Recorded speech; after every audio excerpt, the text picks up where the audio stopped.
Hey, what's going on YouTube? This is the Russell Cage Experience, and this is my Smackdown recap slash review for this week. I wasn't sure, honestly, if I was going to make a review of it. Uh, Nothing really that, honestly, I could say stood out in my mind in the night.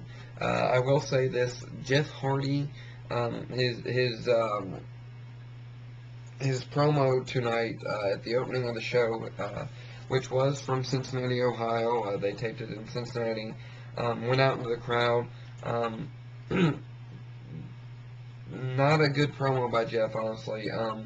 But basically it set up the match for later that night, the main event. Whoever wins between him and Edge gets to pick their match for Extreme Rules. So that happened. We have our first match, though, which is a six-man tag, Crime Time and John Morrison versus the world's greatest tag team, Shelton Benjamin and Charlie Haas, as well as Ricky Ortiz. And I really don't like Ricky Ortiz. I'm really surprised he's still with the company, but hey, anyway. Morrison picks up the win with his Starship Pain finisher on Charlie Haas. Seems he's been hitting that a lot on Charlie Haas here lately, so we might see a match between him at a him and Charlie Haas before him versus Shelton Benjamin at a pay-per-view, maybe. I'm not sure. So our next match is Michelle McCool versus Gail Kim. Winner gets #1 contendership for the women's title. There on SmackDown, Michelle McCool picks up the victory. Decent match here between Michelle McCool and Gail Kim. Gail Kim does hit her submission move. I forget the name of it right now. It is Dragon something, but it is a very impressive submission hold, I'd like to say. So that was a really impressive moment for me. So we have an interview with Rey Mysterio up next, talking about wanting to bring tradition back to the Intercontinental title and how there have been Latinos in the past that have held the title. So, you know, hopefully Ray does help bring back some honor and prestige back to that title, and his matches with Chris Jericho will help that. Definitely, I think. So I really do expect it to end in maybe a title versus mask match or something like that. Something where Ray's mask is on the line. After that, we have CM Punk versus Chris Jericho, a rematch from Superstars.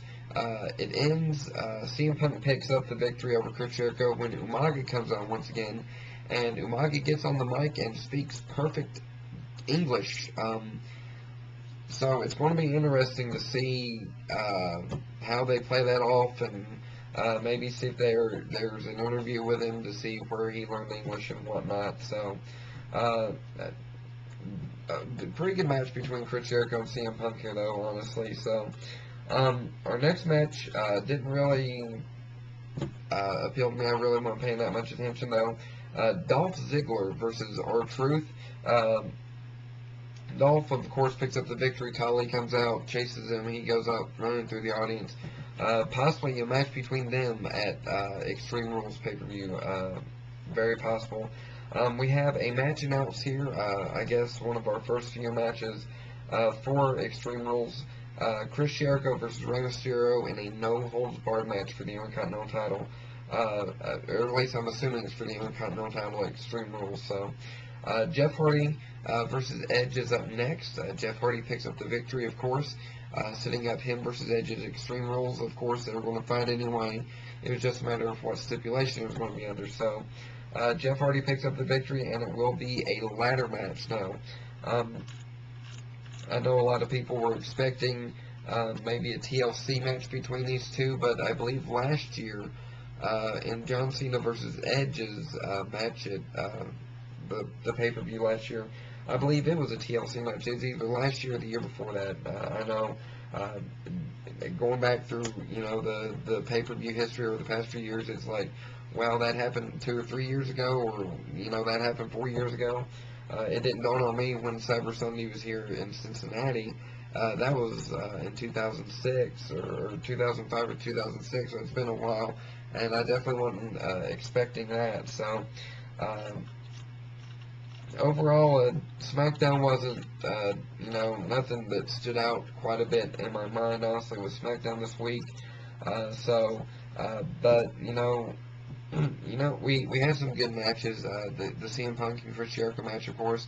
I am, like some of you, I am getting tired of the disqualification finishes in a lot of these matches. So WWE needs to tone down on those a little bit some. So maybe cut back on that if they can. Um, so UFC 98 tomorrow. Hopefully, I'm going to get to watch it maybe, as well as the TNA Sacrifice pay-per-view this Sunday. So, got a weekend full of pay-per-views and fighting and all that. So, hopefully, I'll get to check some of those out maybe. And